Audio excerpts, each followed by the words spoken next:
first one is the Oakland County child killer.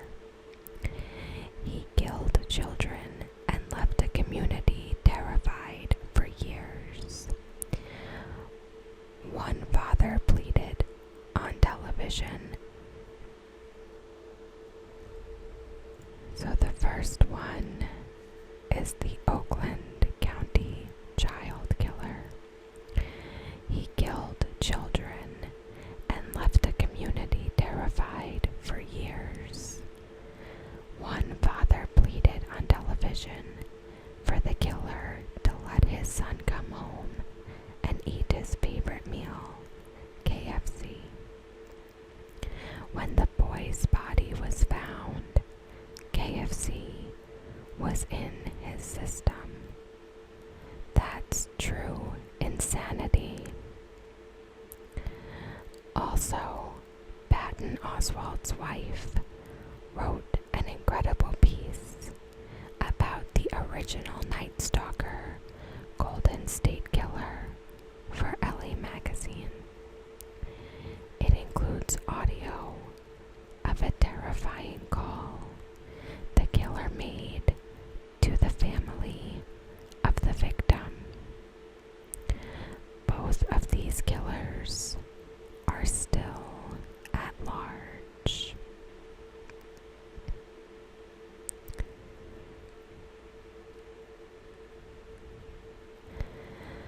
The one with the barn, where someone hid in it and lured in the people from the house into it, one by one, and killed them.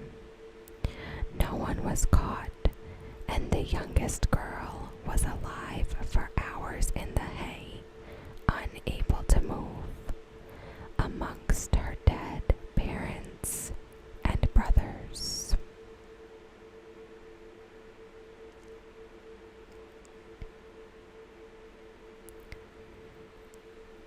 The Villisca Axe Murders. The Villisca Axe Murders occurred between the evening of June 9th. The Villisca Axe Murders occurred between the evenings of June 9th, 1912, and the early morning of June 10th, 1912, in the town of Villisca, Iowa, United States. The 6 members of the Moore family and 2 guests were found bludgeoned in the Moore residence. All 8 victims, including 6 children, had severe head wounds from an axe. A lengthy investigation yielded several suspects, one of whom was tried twice. The first trial ended in a hung jury, and the second ended in an acquittal. The crime remains unsolved.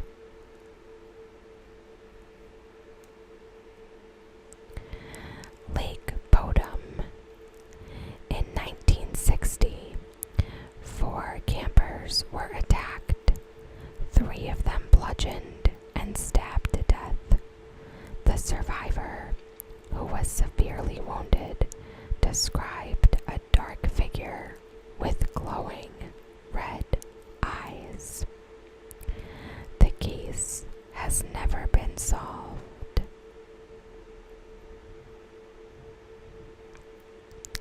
The Lake Bodem murders is one of the most infamous unsolved homicide cases in Finnish criminal history.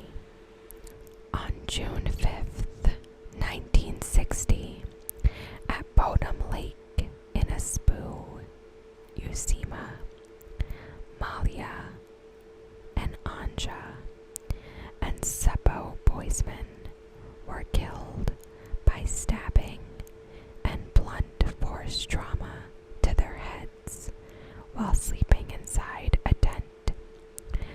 The 4th youth, Niels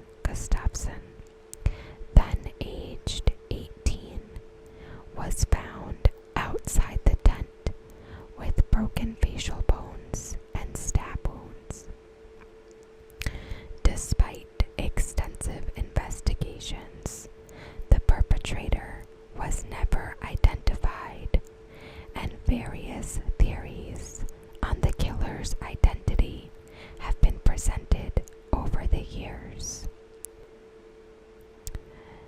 Nils was unexpectedly arrested on suspicion of committing the murders in 2004, but he was found not guilty the following year.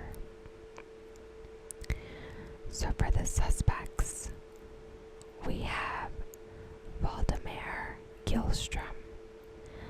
Many local people suspected Carl Voldemore Gillstrom, a kiosk keeper from Oita, known to have been hostile towards campers. Police found no hard evidence to link him to the actual murders.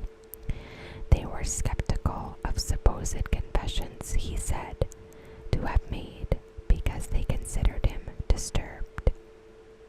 He drowned in Lake Bodem in 1969. Hans Osmond. Most public suspicion focused on Hans Osmond, who lived several kilometers from the shore of Lake Bodem.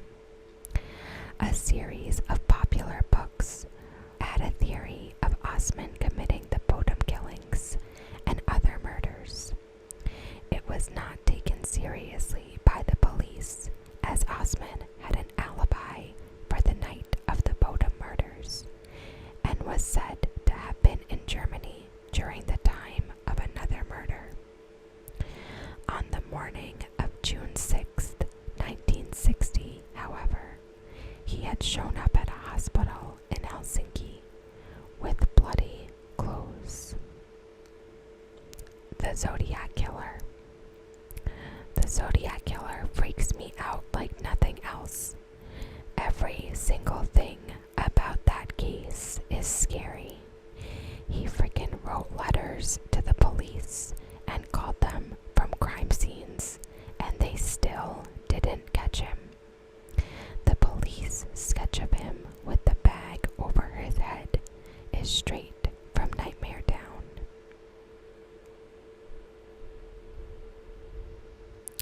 So the Zodiac Killer is a pseudonym of an unidentified serial killer who operated in Northern California in the late 1960s.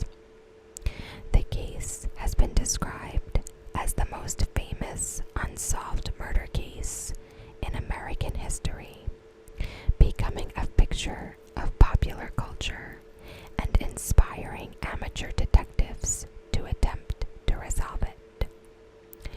The Zodiac murdered 5 known victims in the San Francisco Bay Area between December 1968 and October 1969, operating in rural, urban, and suburban settings. He targeted young couples and a lone male cab driver, and his known attacks took place in Benicia Vallejo, unincorporated Napa County, and the city of San Francisco proper. 2 of his attempted victims survived. The Zodiac himself claimed to have murdered 37 victims, and he has been linked to several other cold cases, some in Southern California or outside the state. The Zodiac originated the name himself in a series of taunting letters and cards that he mailed to regional newspapers, threatening killing sprees and bombings if they were not printed. Some of the letters included cryptograms or ciphers in which the killer claimed that he was collecting his victims as slaves for the afterlife. Of the 4 ciphers he produced, 2 remain unsolved, and 1 was cracked only in 2020. While many theories regarding the identity of the killer have been suggested, the only suspect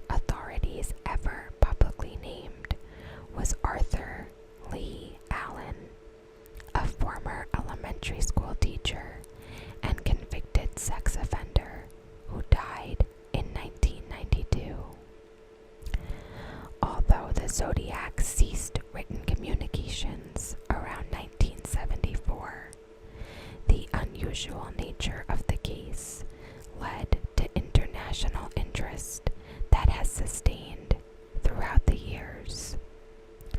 The San Francisco Police Department marked the case inactive in April 2004, but reopened it at some point prior to March 2007. The case also remains open in the city of Vallejo, as well as in Napa County and Solano County. The California Department of Justice has maintained an open case file on the Zodiac murders since 1969. I would say that the Jack the Ripper murders are pretty unsettling. Think about this.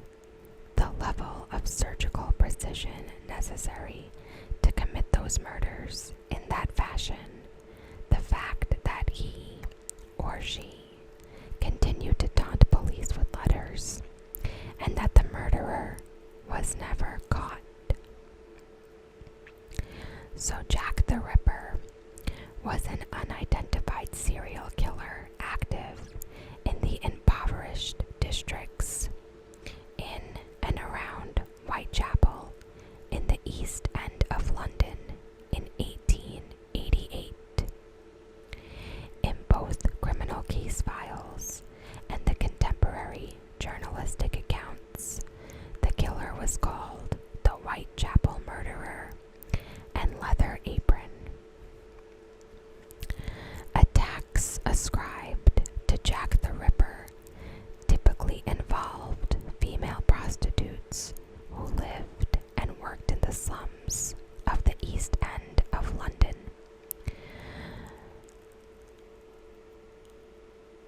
The removal of internal organs from at least 3 of the victims led to proposals that their killer had some anatomical or surgical knowledge. Rumors that the murders were connected intensified in September and October 1888, and numerous letters were received by media outlets and Scotland Yard from individuals purporting to the murderer. The name Jack the Ripper originated in a letter written by an individual claiming to be the murderer that was disseminated in the media. The letter is widely believed to have been a hoax and may have been written by journalists in an attempt to heighten interest in the story and increase their newspaper's circulation. The From Hell letter received by George Lusk of the Whitechapel Vigilance Committee came with half of a preserved human kidney, purportedly taken from one of the victims. The public came increasingly to believe in a single serial killer known as Jack the Ripper, mainly because of both the extraordinarily brutal nature of the murders and media coverage of the crimes. Extensive newspaper coverage bestowed widespread and enduring international notoriety on the Ripper, and the legend solidified. A police investigation into a series of 11 brutal murders committed in Whitechapel and Spitalfields between 1888 and 1891 was unable to connect all the killings conclusively to the murders of 1888. 5 victims: Mary Ann Nichols, Annie Chapman, Elizabeth Stride, Catherine Eddowes, and Mary Jane Kelly, are known as the Canonical Five, and their murders between August 31st and November 9th, most likely to be linked. The murders were never solved, and the legends surrounding these crimes became a combination of historical research, folklore, and pseudo-history, capturing public imagination to the present day. Here's a recent case that I found disturbing: the disappearance and death of Elisa Lam. After being reported missing, her decomposing remains were found in a hotel's water tower after guests began complaining about the water's taste. The last known video of Elisa was captured in the hotel's elevator, where, though apparently alone, she acts as if she is being observed or watched. Her movements are so disturbing that they suggest psychosis, drug use, or to some, the paranormal.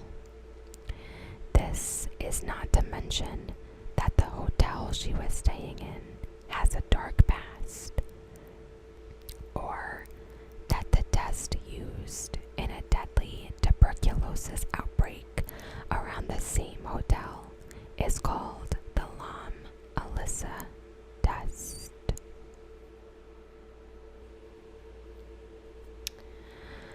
Apparently, the only access to the water tank was through a locked service door.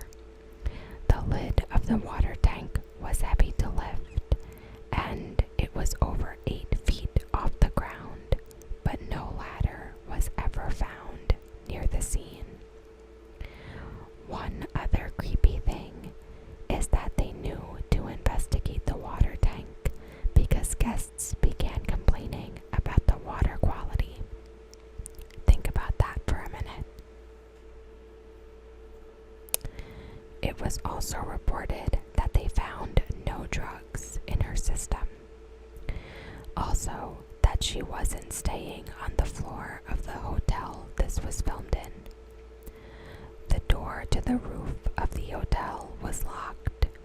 She, on a whim, traveled from Canada to Los Angeles by herself to stay in a seedy hotel for no apparent reason. She had a past of psychological problems. This whole story is so strange. I think about it often and wonder why there hasn't been more coverage on it.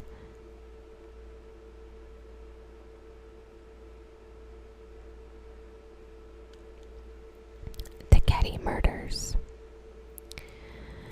The Getty Murders are an unsolved quadruple homicide which took place over the night of April 11th to 12th, 1981, in Getty, California, United States.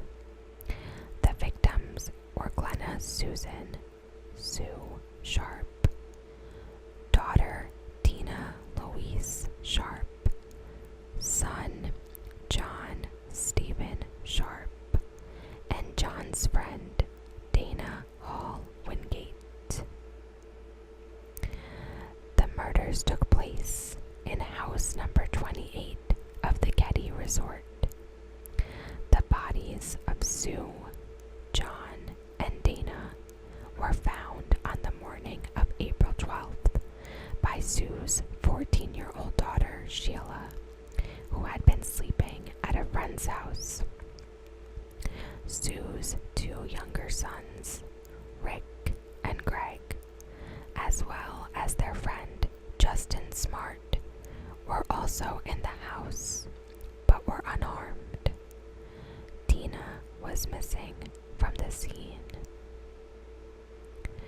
Tina remained a missing person until April 1984, when her skull and several other bones were recovered at Camp 18, California, near Feather Falls in Butte County. Multiple leads and suspects were examined in the intervening years, though no no charges were filed. Several new leads were announced in the 21st century, including the discovery of a hammer in a pond in 2016, as well as announcements regarding the discovery of new DNA evidence. Fun fact, it was the inspiration for the movie The Strangers.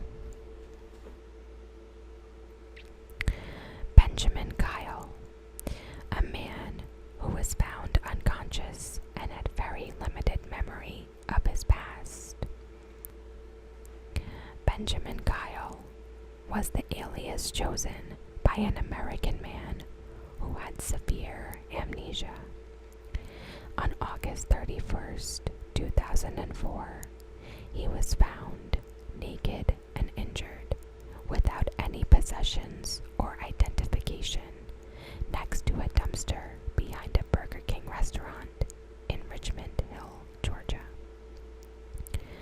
Between 2004 and 2015, neither he nor the authorities had determined his identity or background, despite searches that had included television publicity and various other methods. In late 2015, genetic detective work, which had gone on for years, led to the discovery of his identity as William Powell, born August 29, 1948. A gap of more than 20 years in his life history still remains without any documented records. The Axemen of New Orleans. In 1918, people in New Orleans were being brutally axed to death in their homes. The police found this especially odd because the Axemen only targeted Italian Americans and did not take anything from their house. Without anybody being able to tap a motive on this psycho hellbent on massacring the poor citizens of New Orleans. After some time, in 1919, the killer finally decided to contact police, saying that he was a demon from hell, and warned that anyone who did not have a jazz band in their home playing in full swing, he would punish them. That night, every jazz hall in New Orleans was filled with people, causing no murders to take place.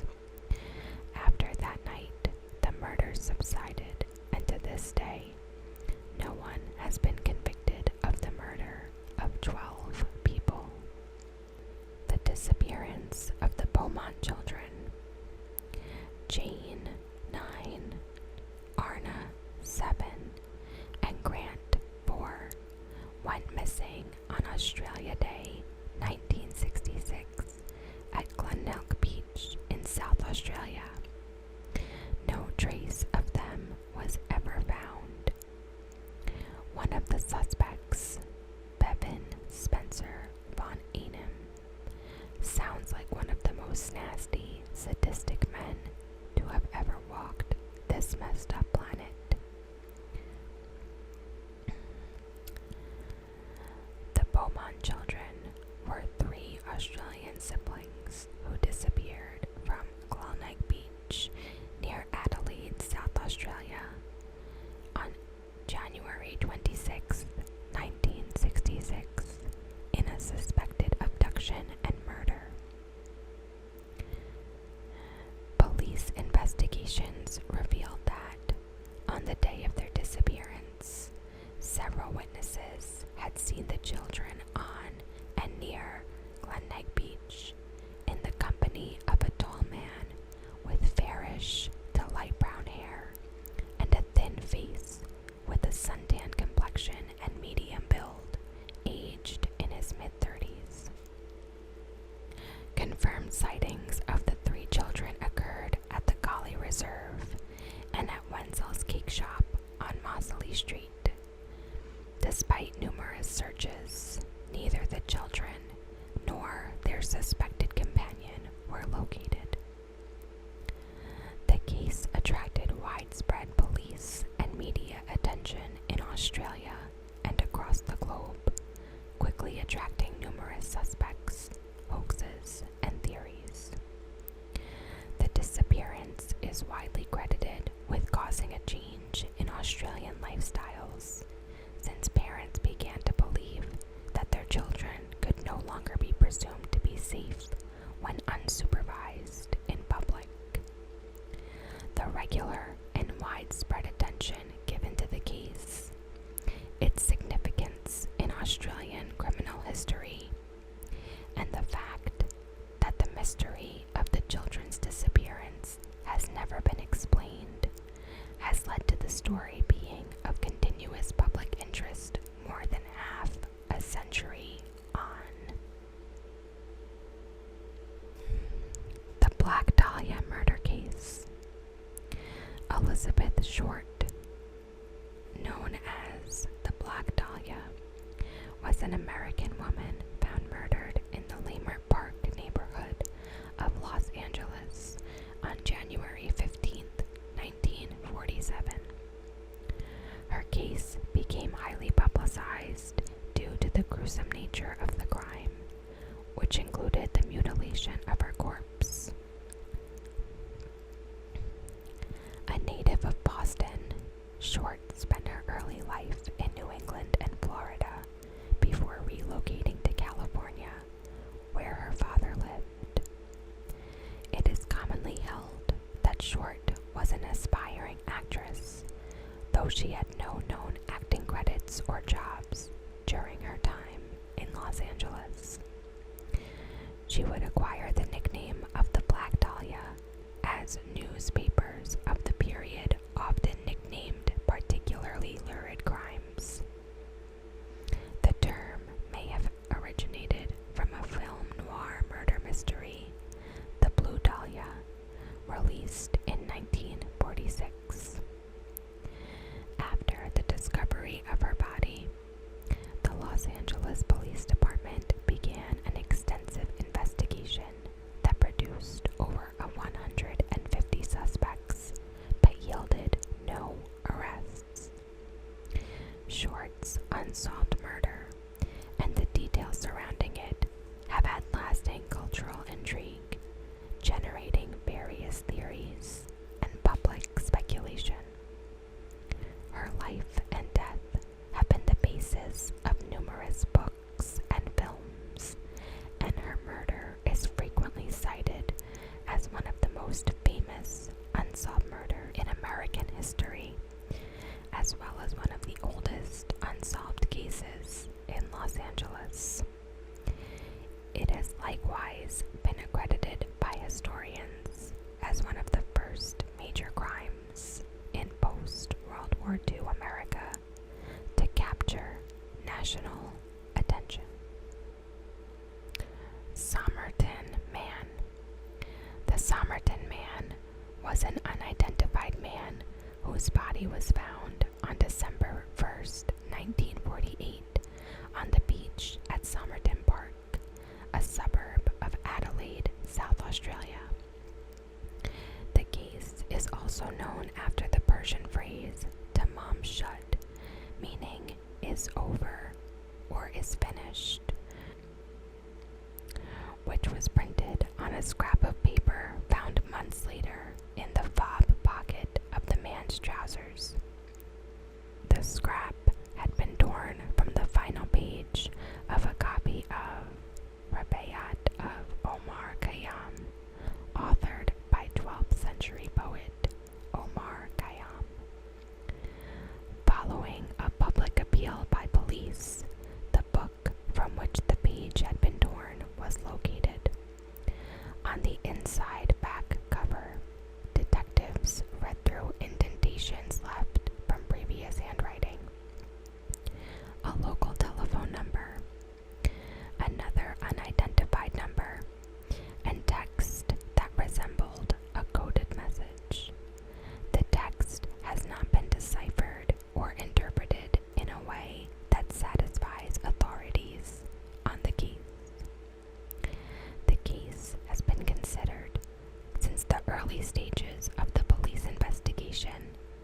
one of Australia's most profound mysteries.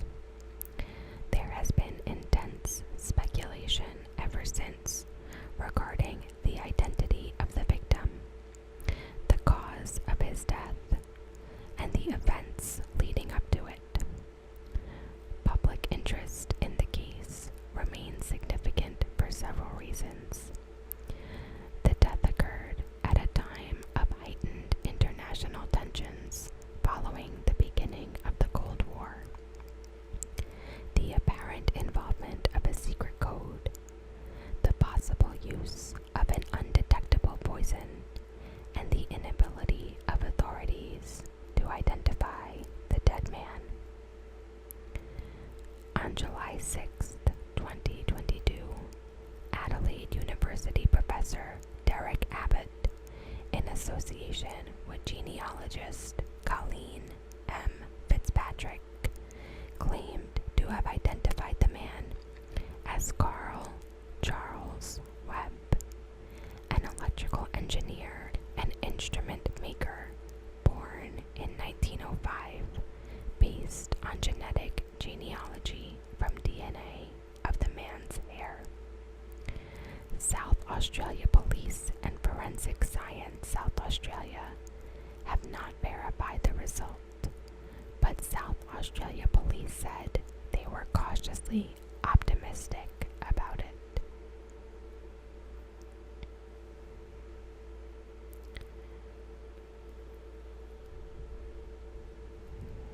And the last one for tonight, H Holmes.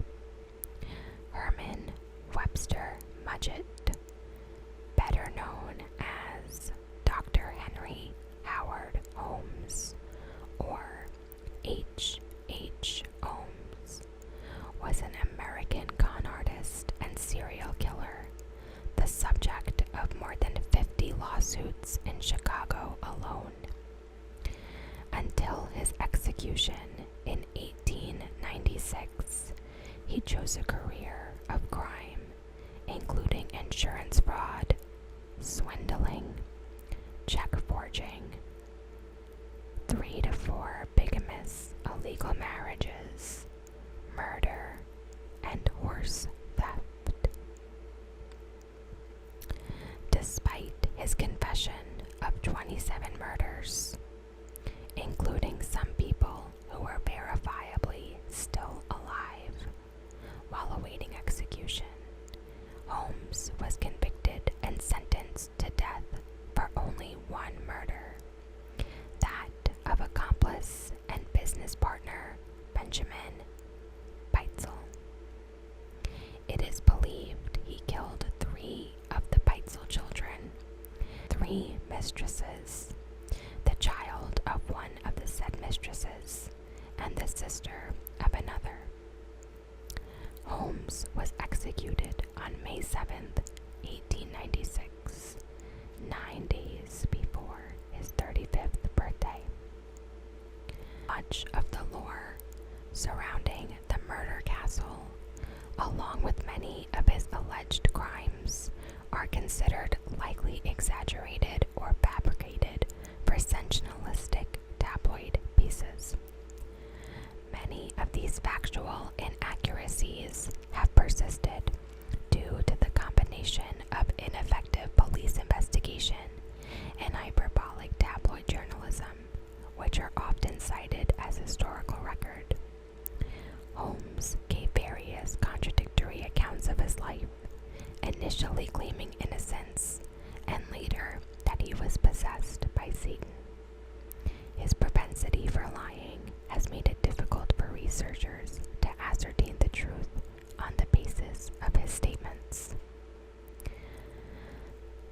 Since the 1990s, Holmes has often been described as a serial killer. However, Adam Seltzer points out in his book on Holmes, just killing several people isn't necessarily enough for most definitions of a serial killer.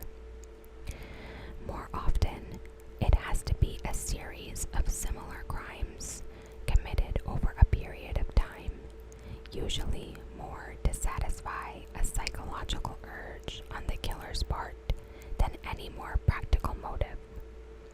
And the murders we can connect him to generally had a clear motive.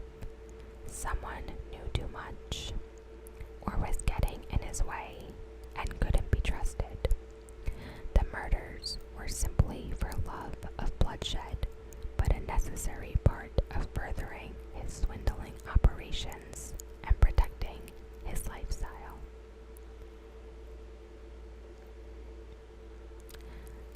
So this wasn't really included in the portion I just went through, but basically he was considered by some, I suppose, the first U.S. serial killer, and he made a murder castle for a hotel which had a maze in it to kill people. And then the unexplained part is his victims.